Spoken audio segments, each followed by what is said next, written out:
At KLA, we help you not only gain knowledge, but also experience it.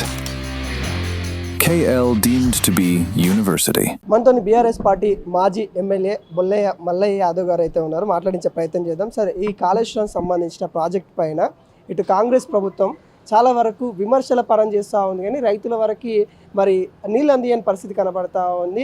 ఎవరు మాట్లాడినా కానీ, అటు రైతులు మాట్లాడినా కానీ, రిటైర్డ్ ఇంజనీరింగ్ మాట్లాడినా కానీ, లేకుంటే బీఆర్ఎస్ నాయకులు మాట్లాడినా కానీ అవినీతి మార్కలు అంటించే విధంగా మాట్లాడుతూ ఉన్నారు. దీని అంతా ఎలా చూస్తారు? చేతగాని దద్దమ్మలు ఏం మాట్లాడతారు? అసలు విషయాన్ని పక్కదో పట్టించే ప్రయత్నం చేస్తున్నారు. ఇవాళ మేము ఒకటే అడుగుతున్నాం, మమ్మల్ని ఇవాళ కొత్త కాదు తిట్టడం, తిట్టకుండా తిడుతున్నావు. నీకెంత కసి ఉంటే అంత తిట్టు, పైన భగవంతుడు ఉంటాడు, చూసుకుంటాడు. కానీ ఈ రైతులు ఏం పాపం చేసిరు?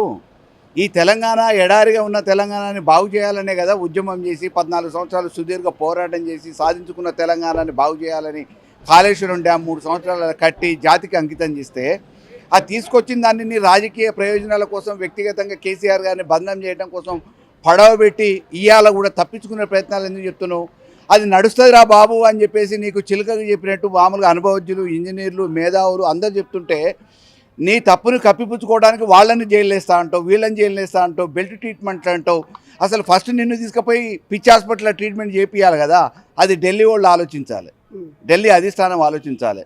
నిజంగా గాంధీవాదులు అయితే వెంటనే రేవంత్ రెడ్డిని ఆ కుర్చీ నుంచి తప్పియాలి. అంటే ఈటల రాజేందర్ గారు కూడా క్లారిటీ చెప్తా ఉన్నారు. తను కూడా మీరు బీఆర్ఎస్ పార్టీ అంటే బీజేపీలో ఉన్నప్పుడు కూడా బీఆర్ఎస్ పార్టీ పాత బంధుత్వం కాబట్టి ఆ విధంగా మాట్లాడుతూ ఉన్నారు అన్నట్టుగా. దీన్ని కూడా ఎట్లా చూస్తారు? వాస్తవమే కదా. పార్టీలు ఏవైతే ఉంది, జెండాలు ఏదైతే ఉంది, వాస్తవం కాకుండా పోదు కదా. నీకంటే పిచ్చి పట్టింది, అవగాహన లేదు, అనుభవం లేదు, కావాలని అక్కస్తం చేస్తున్నావు, నీకు మంచిగా అనిపించట్లేదు. కానీ దాని మీద అవగాహన ఉన్న ప్రతి ఒక్కళ్ళు ఇంజనీర్లు చెప్తున్నారు, మేధావులు చెప్తున్నారు, ఆఖరికి దానివల్ల లబ్ధి పొందిన రైతులు కూడా చెప్తున్నారు. ఇప్పుడన్నా సూయి రావాలి కదా. రైతులు పోయినసారి ఏమన్నారు? మాకు నీళ్ళు రావట్లేదు, కనపల్లి పంప్ హౌస్ని ఆన్ చేస్తావా చేయవా, లేకపోతే మేము మూకుమ్మడిగా పోయి దాడి చేసి చేస్తామని అన్నారు. ప్రభుత్వం చచ్చుకుంటూ పోయి ఆన్ చేసింది, నీళ్ళు వచ్చినాయి.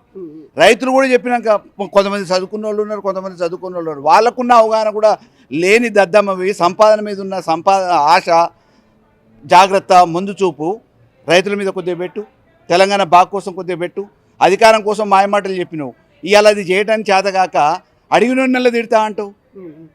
కాంగ్రెస్ ఇప్పటికైనా నీళ్ళు అందిస్తుందని అనుకోవచ్చు. ఎందుకంటే దేవాదుల ప్రాజెక్ట్ కాడికి వెళ్తా ఉంది, పంపులను స్టార్ట్ చేస్తూ ఉంది.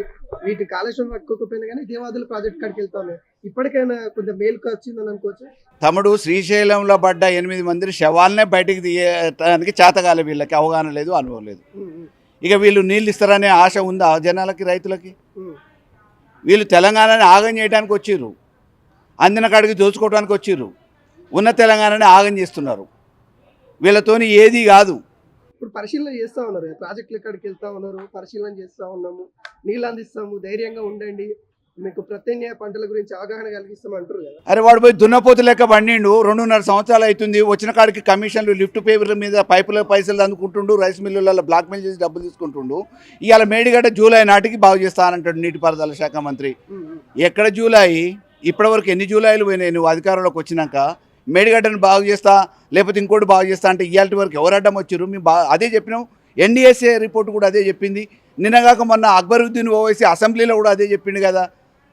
మీకు కమిషన్ల మీద ఉన్నంత ధ్యాస, కమిషన్ల మీద ఉన్నంత కక్కుర్తి ప్రజలకు ఉపయోగపడే పనుల మీద లేదు అనేది నిర్ధారణ జరిగింది కదా. ఎందుకు బీఆర్ఎస్ నేతల యొక్క రక్తం జరుగుతున్న పంటలు పడితే ఆయుధ పరమైన వ్యాఖ్యలు ఎందుకు చేస్తూ ఉన్నారు? పదే బీఆర్ఎస్ నేతల్ని చావు కోరుకోవడం కానీ, వాళ్ళ రక్తం కానీ ఇలా ఎందుకు వస్తూ ఉన్నాయి మాటలు? ఆయన బ్యాక్గ్రౌండ్ క్రిమినల్ బ్యాక్గ్రౌండ్గా, బ్లాక్ మెయిలరు, క్రిమినల్.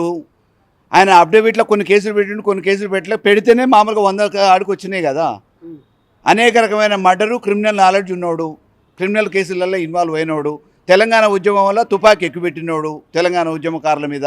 ఇవాళ తెలంగాణ మీద మమకారంతో కాదు, అధికారం మీద మమకారంతో సీట్ ఎక్కిండు. దురదృష్టవశాత్తు తెలంగాణ ప్రజల దురదృష్టం, ఆయన అదృష్టం.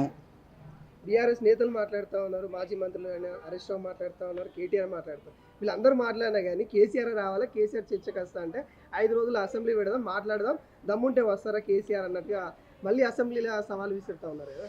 కేసీఆర్ తయారు చేసిన రామదండు చాలా ఉంది. నీకు చేతనైతే, అవగాహన ఉంటే నువ్వు డిబేట్కి రా, చర్చ పెట్టు, చర్చించు.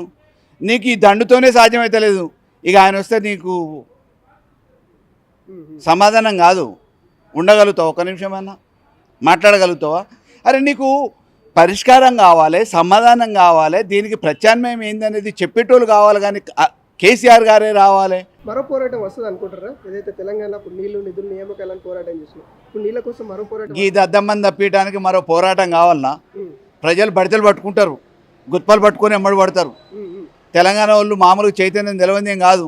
మొన్న ఆల్రెడీ ఒకసారి పోయిన వేసవిలో పంప్ హౌస్ ఆన్ చేసుకుంటాం మేము అందరం పోతామని చెప్పారు, భయానికి నీళ్ళు ఇచ్చిర్రు.